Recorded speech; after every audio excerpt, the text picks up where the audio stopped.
सुंदरवन जंगल में बहुत तेज ठंड पड़ रही थी। इस कड़ाके की ठंड में कालू कौवे के बेटे जग्गू को बहुत तेज सर्दी खांसी हो जाती है। वह रात भर सो नहीं पाता और खांसता रहता है। सुबह होते ही गोरी कवि जग्गू को लेकर डॉक्टर बुलबुल के पास पहुंचती है। डॉक्टर बुलबुल, देखिए ना, मेरे जग्गू को कल से बहुत तेज खांसी है। ठंड के मारे ये रात भर सो नहीं पाया। प्लीज इसे अच्छी सी दवा दे दीजिए। गोरी बहन, ठंड लगने की वजह से इसकी हालत खराब हुई है। मैंने दवा दे दी है, लेकिन याद रखना, दवा के साथ साथ 3 दिन तक रोज सुबह जग्गू को एक उबला हुआ अंडा भी खिलाना होगा, तभी इसके शरीर में ताकत आएगी। ठीक है डॉक्टर, मैं इसे रोज उबला हुआ अंडा दूंगी। गोरी कवि दवा लेकर घर आती है और अपने पति कालू कौवे पर चिल्लाने लगती है। कालू कौवा आराम से घोंसले में बैठा था। कालू जी, डॉक्टर ने कहा है कि जग्गू को ठीक करने के लिए 3 दिन तक रोज एक उबला हुआ अंडा देना है। जाओ जल्दी से बाजार जाकर चाचा कबूतर की दुकान से अंडा लेकर आओ। मगर गोरी, मेरे पास तो आज एक भी पैसा नहीं है। दुकान से अंडा कैसे लाऊं? मुझे कुछ नहीं पता, मेरा बेटा बीमार है और तुम्हारे पास पैसे नहीं है। तुम एक अंडा तक नहीं ला सकते। जाओ कहीं से भी अंडा लेकर आओ। गोरी की डांट सुनकर कालू कौवा परेशान होकर उड़ता है और चाचा कबूतर की दुकान पर पहुंचता है।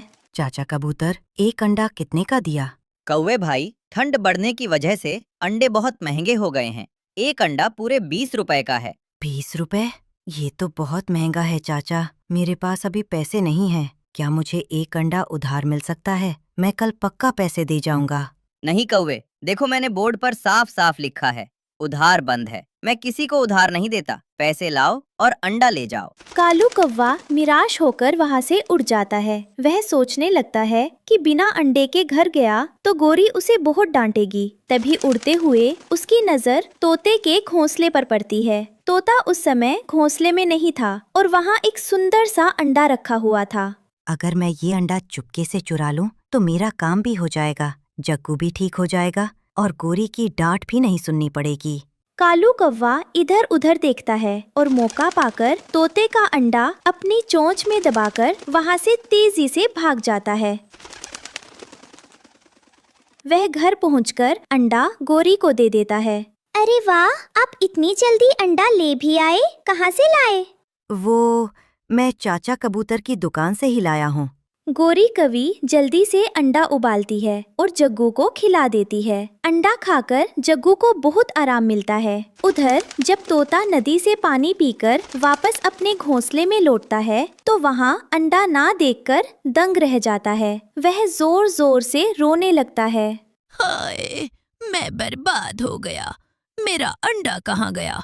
कोई जालिम मेरा अंडा चुरा कर ले गया।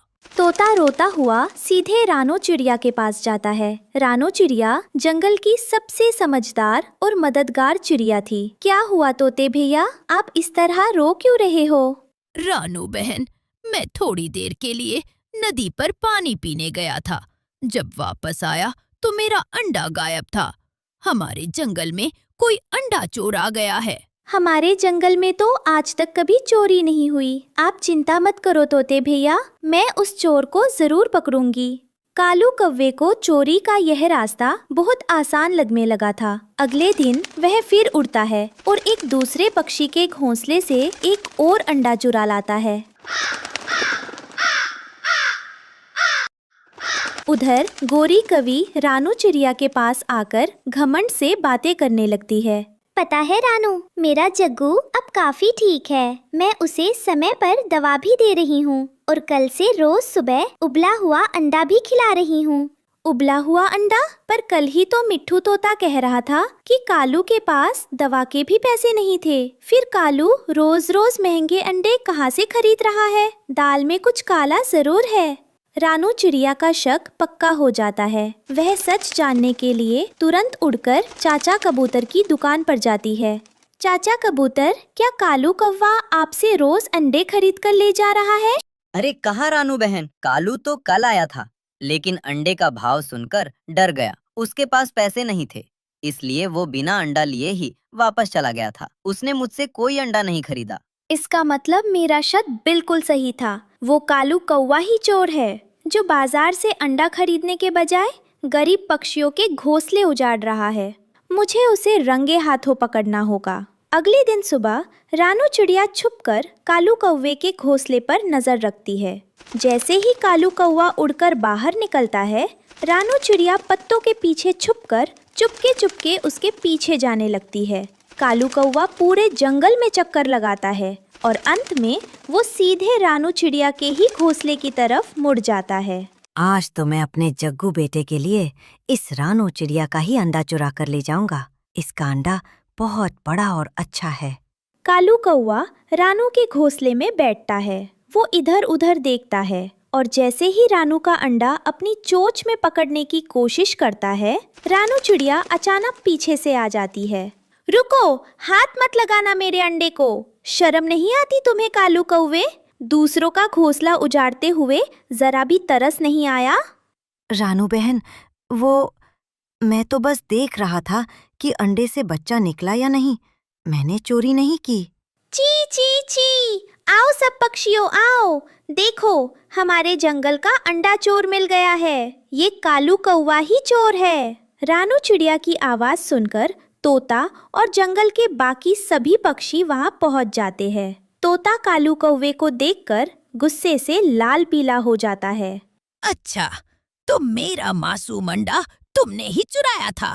तुमने मेरे बच्चे को मुझसे छीन लिया। मैं तुम्हें नहीं छोड़ूंगा। गुस्से में आकर तोता और बाकी सभी पक्षी मिलकर कालू कौवे पर टूट पड़ते हैं। सब मिलकर उसकी जमकर पिटाई कर देते हैं। कालू जमीन पर गिर जाता है और दर्द से तड़पने लगता है। तभी शोर सुनकर गोरी कवि भी वहां पहुंच जाती है। मुझे मत मारो गोरी। ओ गोरी, मुझे बचाओ। देखो, ये सब मुझे मार रहे हैं। नहीं कालू, मैं तुम्हें नहीं बचाऊंगी। चंद रुपयों के लिए तुमने चोरी का रास्ता चुना और दूसरों के घर उजाड़ दिए। एक चोर की यही सजा होनी चाहिए। तुमने पूरे कौवा समाज का सिर शर्म से झुका दिया है।